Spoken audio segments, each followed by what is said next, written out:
مولاي صل وسلم دائما أبدا على حبيبك خير الخلق كلهم مولاي صل وسلم دائما أبدا على حبيبك.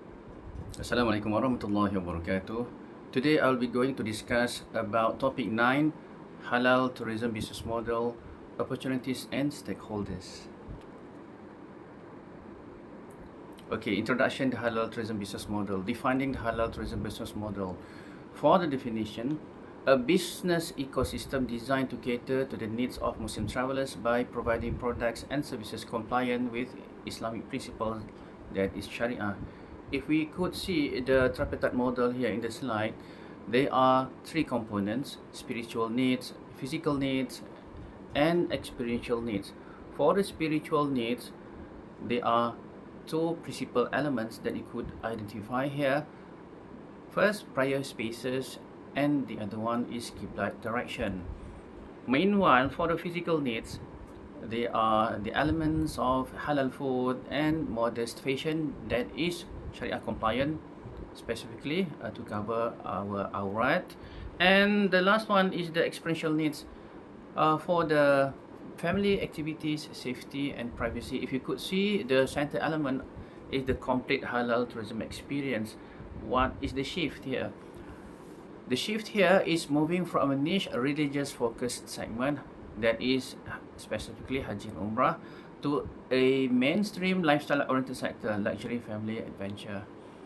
And if you look here at the second sentence, the core concept, it is not merely about the absence of alcohol or pork. It is about providing a value-based experiences that includes prior facilities, spiritual ambience, and family-friendly environments. Now we move on to the market size and economic potential.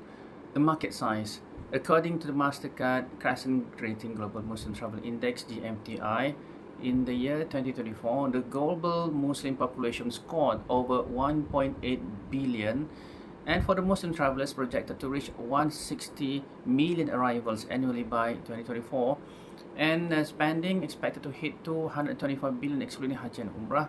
If you could see the projection in the 2030, it could reach amounting to soaring more than 300 million of visitor arrivals. For the demographic young population, 60% of Muslims are under 30 years old, which are in the category of high disposable income for travel.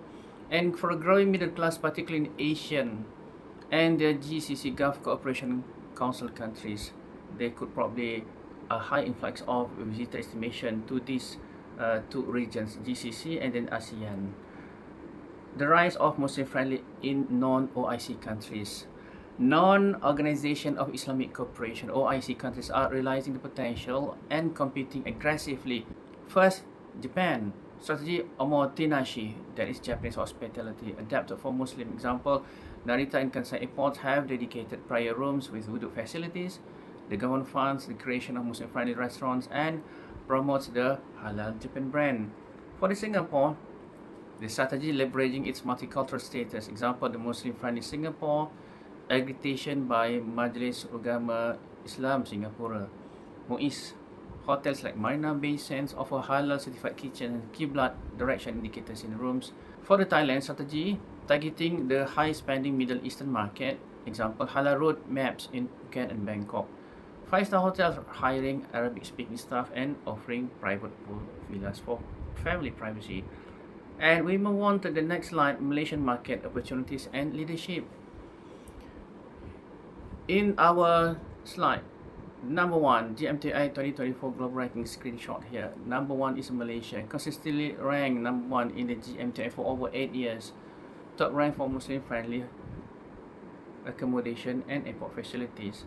Halal ecosystem. Malaysia has the world's most comprehensive halal ecosystem, JAKIM certification, which is the gold standard globally. And we also, in Malaysia, we do have one department which is called as Islamic Tourism Center under MOTEC, leads training, research and standards. and investment for high demand for Shariah-compliant hotels and halal theme parks. Now we move on to the institutional framework, building the ecosystem. In the slide, you could see the policy is at the level of MOTEC and ITC, and for the certification, the jurisdiction is under JAKIM, and for the global SMIIC, SMIIC is a technical body under OIC, stands for the Standard Metrology Institute of Islamic Countries, and these two bodies handle for the certification for the halal standards. JAKIM exclusive for Malaysia, SMIIC is exclusively for other countries other than Malaysia, and the hotels and airlines who like to adopt this halal certification, they need to comply with the standard global rules provided by JAKIM or SMIIC, and we are the final consumer, that is the Muslim traveler, will be very confident, and because we feel reliable that the facilities, that the food that we eat is always comply to the Sharia. Okay, and if you look here, the requirement for the market to function, specific institutions and infrastructure are required. And for the standard and certification, unified global standards currently fragmented, JAKIM, MUI, ESMA, and the challenge is mutual recognition between OIC or SMIIC and JAKIM versus SMIIC. JAKIM is among the strictest guideline and rules provided by Malaysia. SMIIC is much more generous in terms of its application. Governance and policy. Government agencies dedicated to Islamic tourism, example ITC in Malaysia, provides training, hospitality and halal awareness, and this department also develops MFT framework. For the human capital, train staff, chef, hotel staff guides understand halal requirements. They also need to be aware in terms of the contamination, about the alcohol, about the logistic aspect and the packaging procedure, as well as the Islamic etiquette. So those are some of the training which is required for the personnel who engage in halal. Physical infrastructure and digital assets. For the institutional needs, for the airports, we need more dedicated prayer rooms, example Musola, halal food courts, example in KLIA and KLIA2, we do have surau in every terminal. For the transportation, ride-hailing services like Grab Malaysia offering Grab car, halal options, that is Muslim driver, no alcohol, and we do have separate compartments.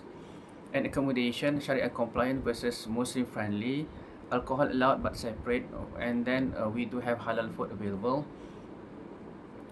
And for the digital assets like apps, TripFast for booking, halal navigation for prior room locator and crisis rating for guides, and we do have the Nusuk apps for specifically dedicated for those who like to perform Umrah and Hajj. They will look into the app, and this app will try to give some guidelines and how can they perform their ibadat at Mecca and Medina. Mapping the stakeholders, the halal tourism stakeholders. If you look here in the slide, it requires the close relationship between government, between hotel, between airplane, and then our end user, the consumer.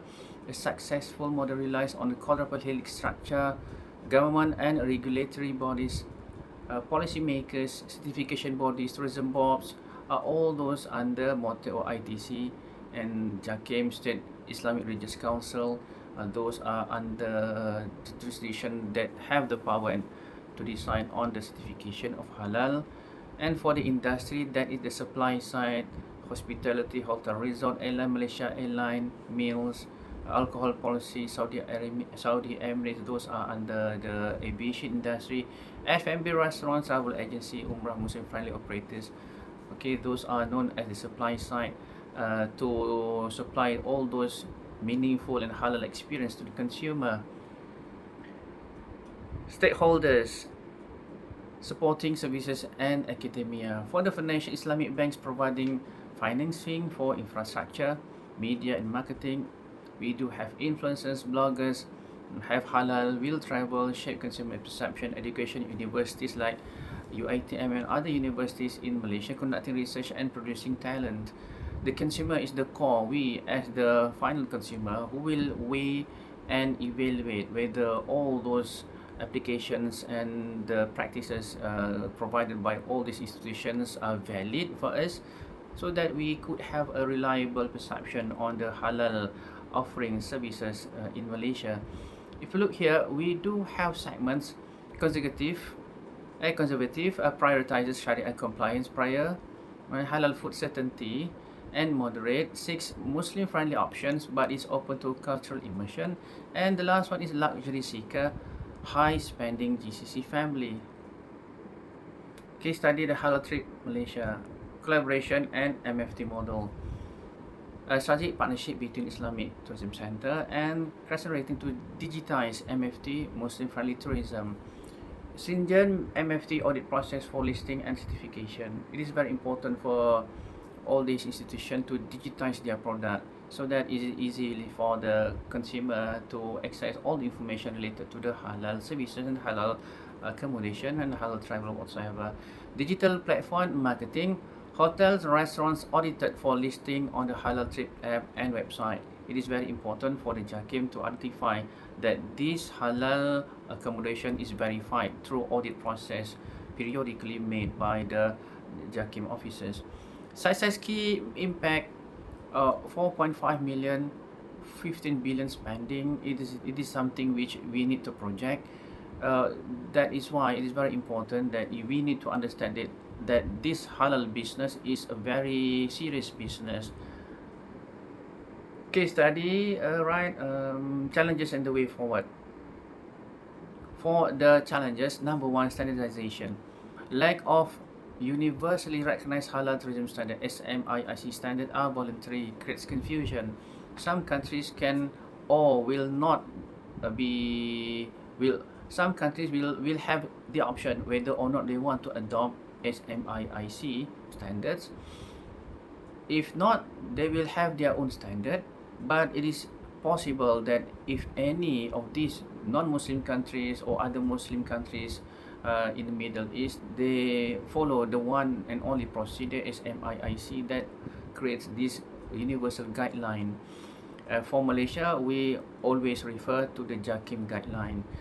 Talent gap: shortage of skilled workers who understand Sharia compliance beyond just no pork, no lard, and then beyond understanding that the label Ha Lam Alif Lam is provided at the front of the shop. It is something which is misleading, confusing among the users. So you need to remember that many of these users, they need to comply and really certain with the label JAKIM Halal. The other one is perception versus reality. Some businesses market Muslim friendly but fail to provide basic facilities. Example, a safe space for prayer. The last one, geopolitics. Economic downturns, political instability in source markets affect travel flows. The way forward: innovation, use of AI for personalized halal itineraries. Example, we do have many AIs available here in the market. We do have ChatGPT, we do have Grok, we have Dola AI, we have the Gemini, and there are so many of these AI available here in our phone. But it is more important that we need to have a high level awareness to filter whether the information generated by this AI is valid. And the next one is collaboration, stronger public-private partnership. And the last one is inclusivity, positioning halal tourism not as exclusive but as family-friendly tourism to appeal to non-Muslim families as well. Q&A discussion question. I will leave these 2 questions to all of you to ponder and to answer by yourself. Question number 1, JAKIM versus SMIIC. JAKIM specifically for Malaysia versus SMIIC, Standard Metrology Institute of Islamic Countries, under OIC, for all those countries without for all those countries whether or not they are Muslim or not. And this is a global standard made by this OIC. Should Malaysia push for global recognition of JAKIM certification or support the OIC SMIIC standard? The JAKIM certification is the strictest guidelines in the world, as opposed to the much lenient standard of SMIIC. The next, luxury versus culture. How can we balance the demand for luxury alcohol-free resorts with the desire for authentic local cultural experiences? With that two questions, I will end my session for the topic 9. Assalamualaikum warahmatullahi wabarakatuh.